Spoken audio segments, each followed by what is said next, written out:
Greetings, beautiful people. Welcome back to Find XYZ. If you are new to this channel, kindly subscribe. Imagine you are hiking up a mountain, this beautiful mountain. You have two different paths. So we have this path that goes all the way up the hill. Then you have this path that goes also up the hill. Now let's look at path A. Clearly, path A will be an easy ride, right? Because it will be an easy ride to the top. Let's look at path B.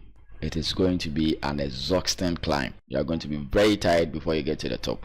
But in mathematics, we don't just say, oh, this path is steep or this path is flat, but we give an exact number.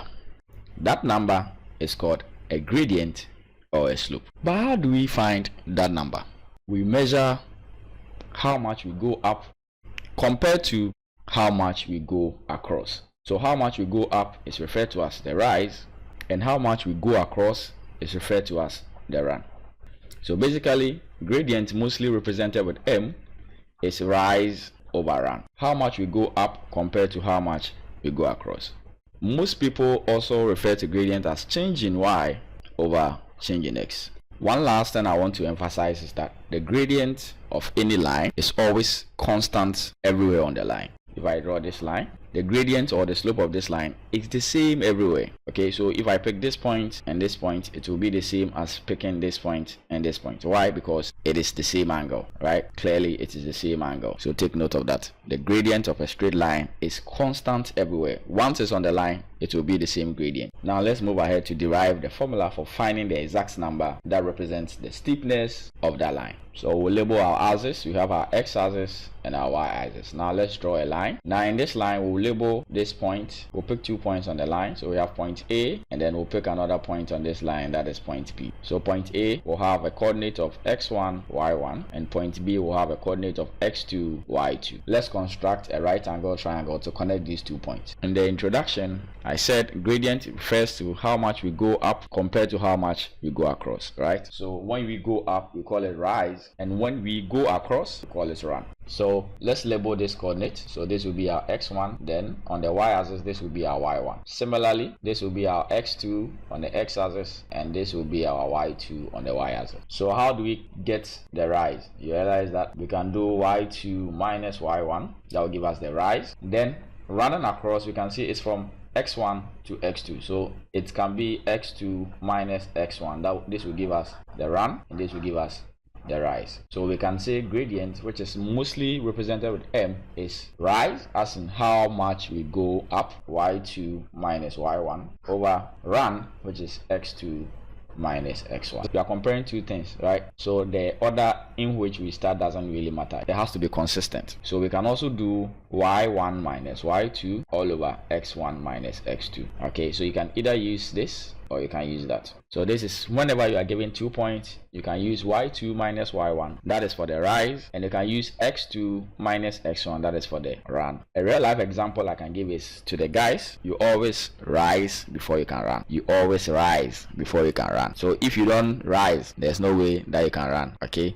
so that is another way of remembering the gradient. So it's change in height. You realize that height changes compared to change in the horizontal distance. So the height, we started here and we moved up, so change in the height compared to change in the horizontal distance. So with the horizontal distance, we started from this point and it changed to this point. Let me write that as well: change in the y over change in the x. So this is for the vertical and this is for the horizontal distance. This is when you are given 2 points. Sometimes you'll be given an equation to find the gradient. Whenever you are given an equation of the line to find the gradient, you always have to arrange your equation in the slope-intercept form. Now this is the slope-intercept form. In the slope-intercept form, the gradient is the coefficient of x. So this becomes the gradient. All right, so anytime you are given an equation of a straight line, you have to arrange the equation in this format. Make sure that y is the subject, the coefficient of y is just 1, and then whatever is attached to x becomes your gradient. And so in this instance, m becomes the gradient. So for example, if you are given y is equal to 5x plus 2, what is the coefficient of x? 5. So in this instance, the gradient becomes 5. You realize that we have an exact number that tells us how steep the line is. Is that okay? A gradient can be positive positive, it can be negative, it can be 0. So take note of that. The gradient can be positive depending on the direction of the line. It can be negative depending on the direction of the line. It can be 0 depending on the type of line. Okay, it can be 0. So when you have a very flat line like this, you realize that this line is not rising. So y changing, y is not changing, so it's 0. But x can change. Let's say from this point to this point, it is very flat, so it will give us a value. Since we are not rising and it's rise over run, so 0 over anything will give us 0. So whenever you have a flat line or horizontal line, the gradient will be equal to what? 0. So take note of that. However, what about when you have a very vertical line like this? What is going to happen? What will be the gradient of this line? I would want to hear your views on the gradient of a vertical line in the comment section. Okay, I will not answer that. I would want to hear your responses in the comment section. Let's move on to solve examples on finding the gradient given 2 points. In the given question, you have been given 2 points for us to find the gradient, right? So we know gradient is equal to y2 minus y1 over x2 minus x1, or you can get gradient to be equal to y1 minus y2 over x1 minus x2. We are going to use these two different, so I would always encourage you to write your coordinates and label them. So I'll write my first point, which is p, negative 2,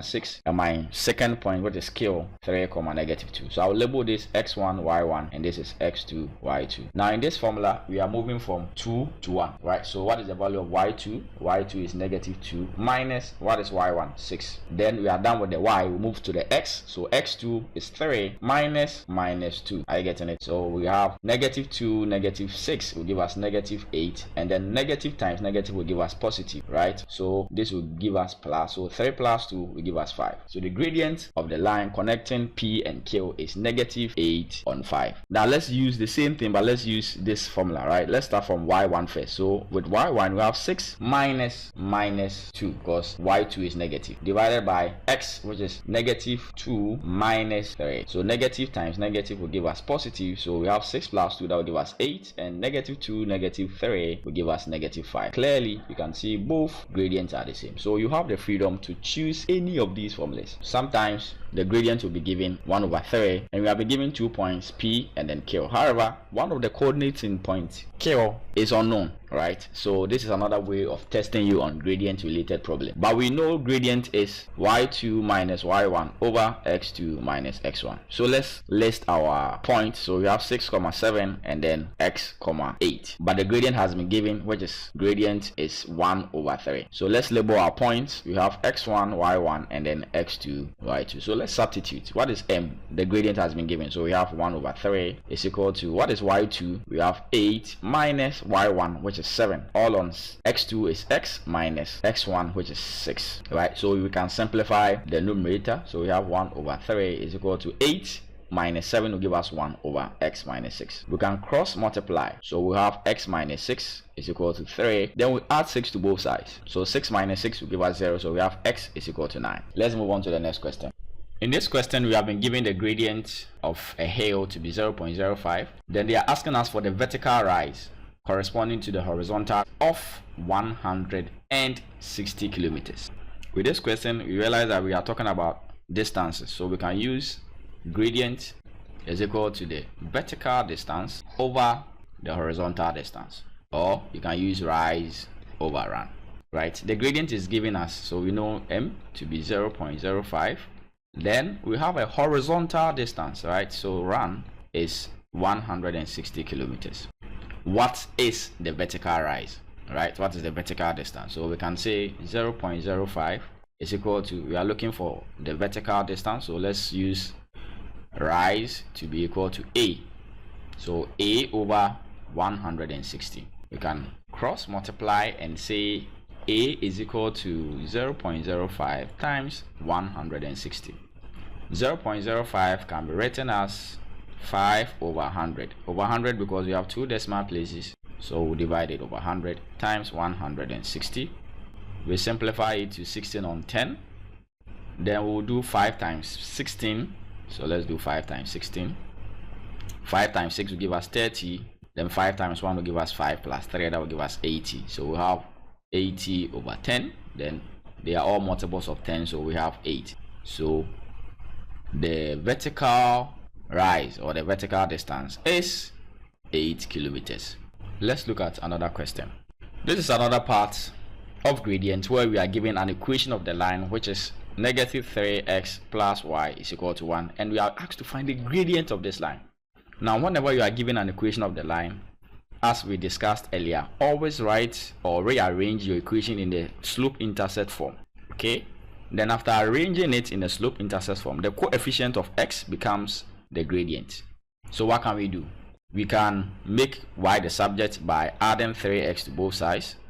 So 3x minus 3x will give us 0. So we have y is equal to 3x plus 1. So what is the coefficient of x? So the coefficient of x is 3. Hence, the gradient m is equal to 3. So I'm repeating it. Anytime you are given an equation of the line, you are asked to find the gradient, just arrange the equation in the slope-intercept form, and whatever becomes the coefficient of x is your gradient. Let's look at another similar question. The equation of the line is given as 2x plus 3y is equal to 5. We have been asked to find the gradient of this given line. We have an equation of the line to be 2x plus 3y is equal to 5. What do? Arrange the equation in this form, in the slope-intercept form. We want to make y the subject, so we subtract 2x from both sides. So 2x minus 2x will give us 0. So we have 3y is equal to negative 2x plus 5. We want to make y the subject. You realize that the coefficient of y is 1. So we divide each term by 3. 3 divides 3. So we have y is equal to negative 2 over 3x plus 5 over 3. Now the critical question is, what is the coefficient of x? So the coefficient of x becomes our gradient. So what will be the gradient? Our gradient is equal to negative 2 over 3. That is the gradient, which was the coefficient of what? X. Let's have a look at our last question. In this given question, we have a straight line passing through 3 points, 1, 6, 3, negative 2, and 7, y. We have been tasked to find the value of y. Now in our earlier discussion, we discussed that a gradient is the same everywhere. We are going to use the concept of gradient to find the missing coordinate. Okay, so we'll assume that this point is on this line, this single point is on this line, and this single point is on this line. Because these 3 points are on the same line, they have the same gradient. That is the assumption. So we can do, let's say, A, B, and C. So let's label this A, B, and C. Right? So we can do the gradient of AB is equal to the gradient of BC. So we can do the gradient of point A and B. It's the same as the gradient of point B and C. Why? Because the gradient of a line is the same everywhere on the line. It's constant everywhere on the line. Okay, so take note of that. Right? So we have AB. So A is 1, 6 and B is 3, negative 2. Now let's label our point x1, y1, x2, y2. Now what is gradient? Let me write it here. y2 minus y1 all over x2 minus x1. So let's substitute. So we have y2 to be negative 2 minus 6 all over 3 minus 1. This simplifies to be negative 8 over positive 2. This simplifies to give us negative 4. So we have the gradient of AB to be negative 4. It means that the gradient of BC must also be negative 4. Use B and C means we need B and C. So B is 3, negative 2, and C is 7, y. Let's label our points x1, y1, and then x2, y2. We know the gradient to be y2 minus y1, right? So we'll do y minus 2 all over 7 minus 3. So negative times negative will give us positive. So we have y plus 2 is equal to 7 minus 3. That will give us 4. However, you know that the gradient for AB is the same as the gradient of BC. So let's equate these two things. So we can say negative 4 is equal to y plus 2 all over 4, right? So we can multiply both sides by 4. Then 4 times negative 4 will give us negative 16 is equal to y plus 2. You are looking for y, right? You are looking for the coordinate. So we subtract 2 from both sides to get rid of 2. So we can say y is equal to negative 18. So that is the value of y. Thank you for joining me in today's section. If you enjoyed this video, kindly leave a comment, like this video, share to all your friends, and see you in the next video.